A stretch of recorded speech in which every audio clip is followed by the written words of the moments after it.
Big CK stretch. We on 37 Drive right here. Ridin, where we started this shit at. We No Kuts over here, my nigga. I done been to the joint and back on the 4-yard and ain't nothing cut on me.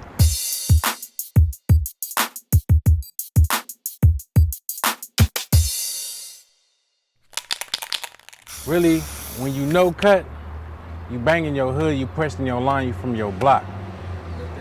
Nothing else is nothing, you not no exceptions to anything else. When you become Kut, that's like you disowning your hood and going to somewhere else. It's just like flip-flopping. You can't be from here one day and then now you signing documentations over here saying that I'm from here now. These my rads and these my niggas and this is what I'm gonna fuck with. So now you pledging your allegiance to somewhere else that don't have nothing to do with the hood. Because if that politics intertwine with the niggas that's Kut and the niggas that's No Kut, 9 times out of 10, niggas that you thought was your homies, was your close dogs that's Kut, they gonna be the ones that's gonna do you. It ain't gonna be the nigga that you get into a problem with or a beef with or the one that you was already dumping on. It's gonna be the nigga that's closest to you because he can get up on you and you not gonna have your guards up. And really that's like some spy shit. That's some double agent type of shit. You can't have no type of dudes like that in your circle and have them be trustworthy and say that they're loyal to you. There's no loyalty to it. And a lot of the homies that go to the pen that end up being Kut, they're only doing it really at the end of the day because they busters. They couldn't hold it down by themselves and they needed to be in a group of bloods to say they was a blood instead of being a blood by themselves and walking around like a man with their head up. That's what the penitentiary changes. Because if you a real nigga, you're gonna go in by yourself and you can come out by yourself just like you was born by yourself and you're gonna die by yourself.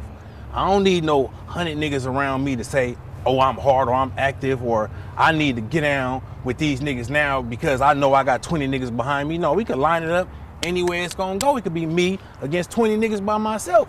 I'm just gonna have enough mouthpiece to talk them into letting me get head ups with all 20 of them. Like real talk. They might pack your nigga out if you don't do that, but as long as I could talk enough to where you will line me up, you will line me up, you will line me up, I got a better chance of knocking out 6, 7 of y'all, and the rest of y'all gonna think about coming out here and getting knocked out too. So basically, that shit make you more solid when you stay No Kuts. And when I got put on Brim, we was all about Brim. It wasn't about no paperwork or BL. That was something sneaky that you do in the penitentiary. You leave that in the joint, and you come to the streets, you still supposed to be a homie. You only supposed to talk about what you did in the joint, but these niggas come from the joint, and now it's a gang of niggas on the streets and they ain't even never been to the penitentiary and you Kut. How is that even possible? That's not possible. But that's just how they manipulate and play with your mind and think you a super blood now because I'm under this paperwork. And in reality, niggas just gonna be sitting around drinking and smoking anyway. They ain't gonna be hopping out doing nothing, laying nothing down with no type of activities. I got close family that done got killed by homies that's Kut. And I heard other homies lost they good homies from homies that's Kut. All of the real bloods out here that would have made a difference, that would have stood up for something and that was the leader of these hoods, 9 times out of 10 got killed by homies that was Kut.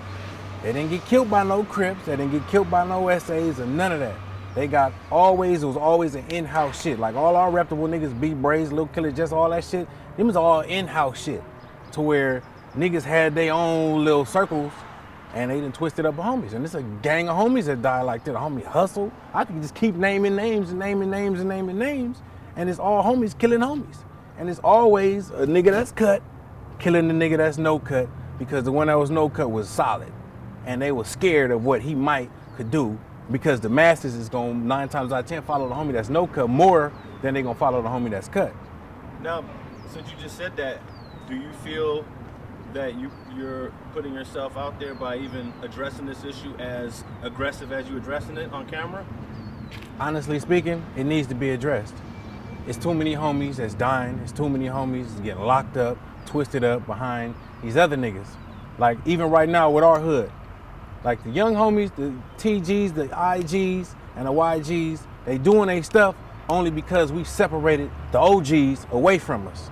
Now, because we don't allow that mentality of the penitentiary and the paperwork to come in our circle, we getting closer knitted. We starting to combine with other hoods. We starting to have picnics, parties, and it's no fighting, it's no feuding. And that's because really 35 and up, we ain't fucking with them. like 35 and under, it's all homies. But anything older than that, you gonna have an old nigga that maybe not made it through his life the way he wanted to make it. And he see another young nigga rolling around, coming up, shining, everybody liking him. He gonna feel some type of way, and he gonna put them little seeds in other little homies' ears to try to do something to him because he feel inadequate as a man. You know what I'm saying? He's not as gangsta as he think he should have been while he was that age. And it's hate, it's jealousy. That's all I see. It's jealousy and it's hate. So really, I don't care what the niggas that's cut feel about what I'm saying right now, because I'm gonna represent for all the homies that's no cut, and we 10 times more deeper than the homies that's cut anyway. So I'm gonna stay no cut till I die. That's just how it's gonna be. I stood up for myself and I joined some real ass niggas.